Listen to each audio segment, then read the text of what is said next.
Let me see if this will work. If I can go like this. Ellie! Hi, Ellie! There you go! Good girl! Good girl! Hi guys! Good morning! Nagilamas muna ako. Aalis kami ngayong umaga. And time check is 8:30 ng appointment namin kasi kukuhaan ng picture si Ellie ngayon dahil nga para sa passport appointment niya, no? Kuha namin siya ng passport. Kasi panay na-extend na-reschedule na. Dapat na nakaraan pa, kaso nga medyo busy kami nung nakaraan. Dami namin diba? Taray. Ngayong umaga kami aalis para doon. So, saglit lang naman daw.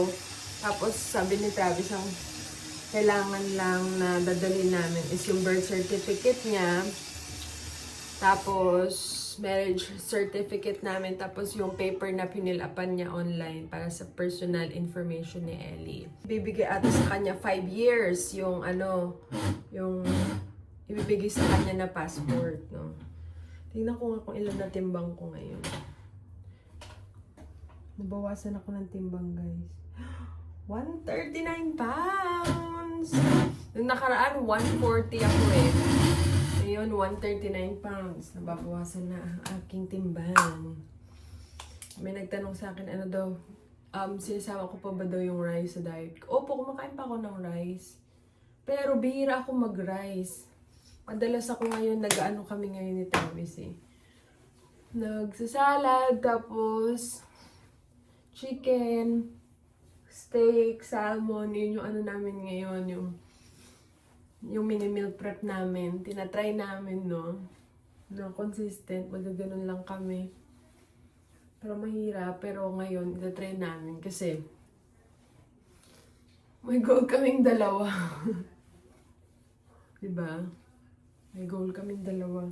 Nagbabalik alindog. Charot! So, ayun guys. By the way, nag-workout na pala ako. Bumalik na ako sa pag-workout kasi okay na. Yung tahi ko, ano na talaga siya. This is a Filipino show. Ha? May Filipino show daw siya pinapanood. Ano? So, okay na yung tahi ko, guys. Magaling na siya, guys. Nag-workout na ako ngayon. Tapos, nag-home workout ako. Tapos, nag-gym. Nag-ano rin ako sa gym. What did you say? Napanood daw siya Filipino siya. And, by the way nga pala, hindi ko na na-vlog, no? Umuwi na nga pala si Mama Karen. Nakauwi na siya sa Michigan, guys. So, na-miss na din namin siya agad. Sobrang laking tulong niya nung nandito siya kasi nakapag-gym kami together ni Travis, no? Ngayon, nawala si Mama Karen. Salitan ulit kami ni Travis mag-gym.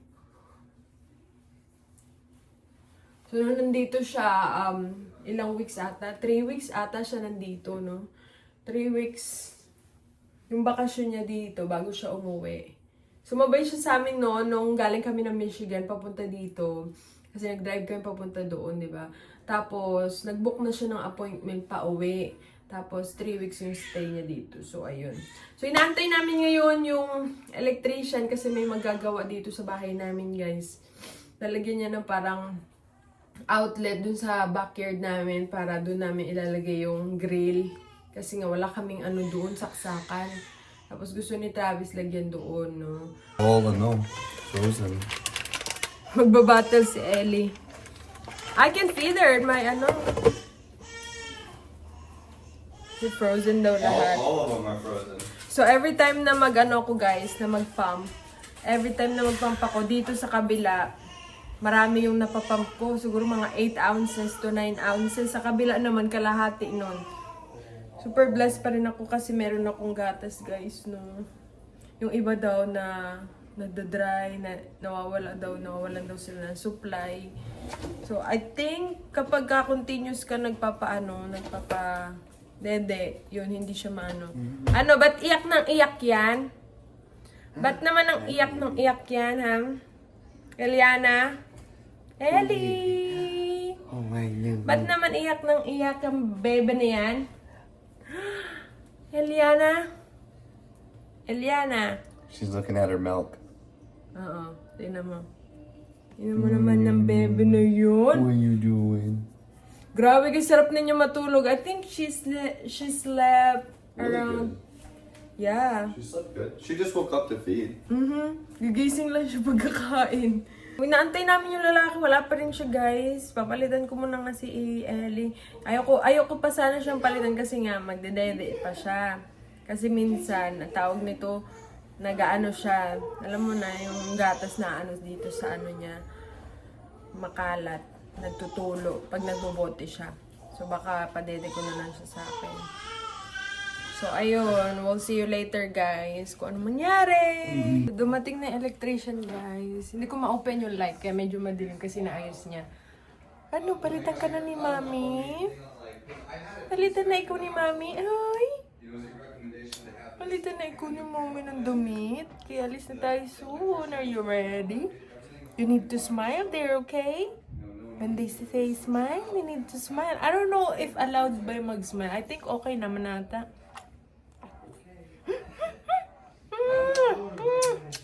Ito na natin si Ellie, guys. So, magdadrive kami separate ni Travis, guys. Ano? Gusto na talaga na ito makipag-usap eh. Ano? What? Gusto mo na talaga makipag-usap kay Mami? Yeah? Gusto na talaga ikaw makipag-usap, ha? Madaldal ka na talaga, ha? Ha? Adaldal na yung baby ko na yan, ha? Adaldal na ikaw? Adaldal na ikaw? Yeah, pink na pink tayo ngayon, girl, ha? For today's outfit. For today's outfit. Pink na pink ang Ellie. Kasi yung daddy niya, papasok pala sa work, kaya magdadrive siya. Magdadrive kami. Separately, pa diretso na siya sa work niya. Diba, Eliana? You wanna show them your... Do you wanna show them your dress? You wanna show them your dress? Do you wanna show them? Yeah. You wanna show them your dress? Your cute little dress, my love. Pag wala ka daw headband, mukha ka daw lalaki. Lagyan natin ng headband yan para mukhang babae. Dada. Dada. I hope your first word will gonna be Mama. Mama. Mama. Daldal niya talaga. O, tignan niyo naman. Mama. Can you say Mama? Mama. Mama. Ayan na. Tapos ng Ellie. You wanna show them your dress? You wanna show them your dress? Look at Ellie's dress. Oh my goodness. You're so cute naman there. You're so cute. You're so cute naman there. Are you so cute? Are you so cute? Oh, so cute. Look at that. Naka-headband na siya. Oh. Minsan, hindi ko siya na-headbandan kasi minsan ayaw niya mag-headband. Nandito na siya sa point na minsan ayaw niya ng headband. Dati yung babe, nung bagong panganak, baby pa naman siya. Nung bagong panganak ako sa kanya, hina-headbandan ko siya kasi hindi pa siya yung nanlalaban sa ano, pag nilalagyan ng headband ngayon. Ano na, pag medyo maano, parang matigas yung material ng headband, hindi ko nilalagay. Kaya yung malalambot lang. Kasi siguro, nasasaktan sila, di ba? Ay,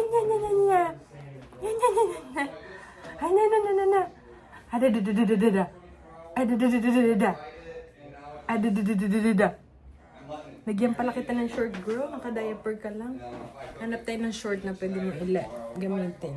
Ito na, nakapalit na si Ellie. Nilagyan ko siya ng medyas, guys. Mami, hi! Hi! Hi! Excited na ikaw? Sana hindi ka magmuryot para maganda ang kuha mo, girl. Para hindi tayo matagalan, no? Sana hindi ka magmuryot.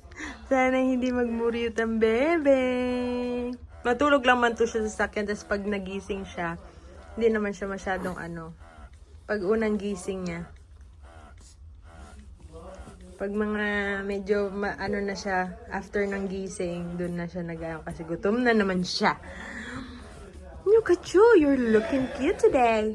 Hi! Hi! Yeah. Look at your headband. You love your headband? Yeah? I gave you headband yesterday. I put your headband yesterday, but you didn't like it. Binilagyan ko siya ng headband na dark pink siya. Kaso hindi siya katulad ng ganito na malambot. Love you, Eliana. Usap pa sila kasi. Travis pati yung electrician. Siguro pag natapos siya, tsaka kami alis. You ready? You ready now? Yay! Okay guys, papunta na kami dun guys. We'll see you later. A few moments later. Dito na kami guys sa post office. I got it. Tulog na tulog si Ellie.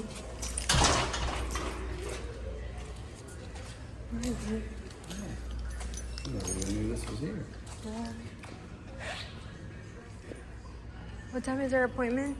Technically 10. 10. You just turned out. Tulog pa rin siya guys. Nandito kami oh. So 10 pa yung appointment namin. Maaga kami nakarating. 9:49 ngayon. So mag-wait muna kami. Maganda yung tulog siya kasi para pagising niya, ano siya, good mood. Gising na! What you doing? Gising na ang bebe! Are you gonna get your passport? Yeah? You can sleep more. So when you wake up later, you're in a good mood. Yeah. Hi. Hi, pretty girl. Say hi, everyone. Yeah. Hindi niya alam kukuhaan siya picture ngayon. Hi. Sabihin ko sa inyo guys kung anong hingiin sa amin mamaya para sa sa iba magpapa-passport din at gusto malaman, 'di ba? Kung anong hiningi sa amin ni Travis. Yeah, what are you doing? Sana talaga hindi siya mag-cry. Oh no. Oh, 'di ba? I jinxed it. I jinxed it. Eliana. Dada. Hey, Dada. She's smiling. What you What are looking you at? this one. Is The it color brown? yellow.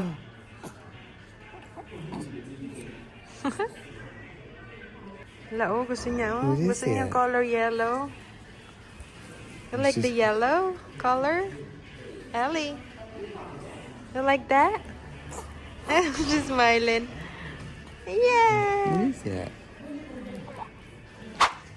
Just make sure that I don't see your arms and your Okay. legs or anything. That's the tricky part. And mom, stand by me just so that Okay. she can. Ellie. Ellie. Smile. Or do you want me to go underneath there? You can try. Oh, Ellie. hold on, battery just died. Good girl. Oh, she got one picture there. Is she allowed to smile or no? I mean, Okay. you're not gonna stop her, baby. Yeah, She's a baby. because it's hard. Yeah. Are you taking What a if I photo? like sit on the floor and hold her up from her butt? Oh, like what we did? And like, Yeah. You can do that. Oh, yeah. Yeah. look, she's like, oh, she's pooping. Let me see if this will work. If I can go like this. Ellie. Hi, Ellie. There you go. Good girl. Good girl. Oh, let's try it again. Good girl. Oh, she's sticking her tongue out. She's yawning. She's yawning. Good girl. She's smirking. One more. There you go. Oh no, she looked away. Ellie, look at me. Trying to hide my Alright, head. that's a good one. Oh, there you go. You did Because I need to great. renew my Good government girl. one, but they need the 2x2. Good girl, Ellie. You did great. Thanks, man. Hi. You did great. You have a good photo there. Yeah. Buti na lang talaga nakatulog siya kanina. Good girl naman ng baby na yan. Good girl. figured I might as well Yeah. take it while I'm here. Yeah. Ang good girl naman ng baby na yan. Her hair's sticking up in the photo. You see it? Yeah. Oh my God. It's cute. Yung buhok niya, yan o. Yung may tayo. Ang galing naman ng bebe Ellie na yan. Buti dito na siya pinicturan. I didn't know that we can give a photo or bring a photo and take it. But it has to be perfect. Right, Better right. just to let them. It's better to Better let. let them do that. Yeah. Yeah, baby. Hi. You good girl. Wala siya topak. Mamaya to. May topak to mamaya. Hi guys, so nakauwi na kami, no? Yung process sobrang dali lang. Siguro mga 15 minutes lang simula nung tinawag nila kami. And buti hindi kami talaga natagalan sa pagpicture kay Ellie. Kasi alam ko may iba na nahirapan silang kuhaan ng yung baby. Kasi nga, syempre, magalaw sila. So buti na lang talaga nakuhaan niya ng ayos si Ellie. Tsaka nasa good mood si Ellie, no? Siguro kapag tips na lang din pagpupunta kayo, tas kukuha kayo ng passport ng baby nyo, kailangan nasa good mood talaga sila kasi pag umiiyak, mahirap kuhaan. Pero sabi nung lalaki, pwede naman daw na kayo yung kukuha ng picture, ay kayo na yung magdadala ng picture doon para sa kanila. Pero sabi ni Travis, mas maigi na daw na sila na lang daw kumuha doon kasi nga 'di ba, inaano pa yung mga sizes, ina-edit pa, kasi hindi na kami kuha ng picture ni Ellie dito sa bahay or sa labas. Kaya ang sinabi ni Travis, doon na lang daw mas maigi. So, ang kinuha nila sa amin, sa parents, nagdala rin kami ng marriage certificate, photocopy just in case, pero hindi niya yung hiningi. Ang hiningi niya lang sa amin, tinignan niya yung ID ko. So, ang binigay ko is yung green card ko, yung permanent residence card ko. Tapos kay Travis is yung driver's license card niya ata, ganoon. Tapos, kinuha nila yung original copy ng birth certificate ni Ellie, pero ibabalik daw nila kapag send na sa amin, pag isi-send na sa amin yung passport. Siguro sabay yun isi-send yung birth certificate niya na original kasama yung passport. Pero hindi na namin siya pina-expedite kasi hindi naman kami nag-rush na makuha agad yun. Pero pwede mo siya ipa-expedite, guys. So, all in all, yun lang. Nagpa-appointment kami, nagpa-book kami ng appointment. Pagdating namin doon, tinawag kami, tapos pinicturean siya, yun yung requirements. Tapos, nagprint pala din kami, isa pa, nagprint kami nung online application form niya, dinala namin. Because I think, sasabihin naman doon kung ano yung mga dadalhin mong requirements eh. So, ayun, yung mga dinala namin na hiningi niya din, yung online application form ni Ellie, and yung ID ko, tapos birth certificate ni Ellie. Tapos pinicturean siya. Yun lang. So, nag-sign din kami kailangan both parents nandoon kasi magsasign kayo kasi nga minor siya. Nasa baby pa lang yun. So, yun lang ang vlog natin for today. I hope nakatulong itong vlog na to para sa mga kukuha ng passport para sa baby nila dito sa Amerika.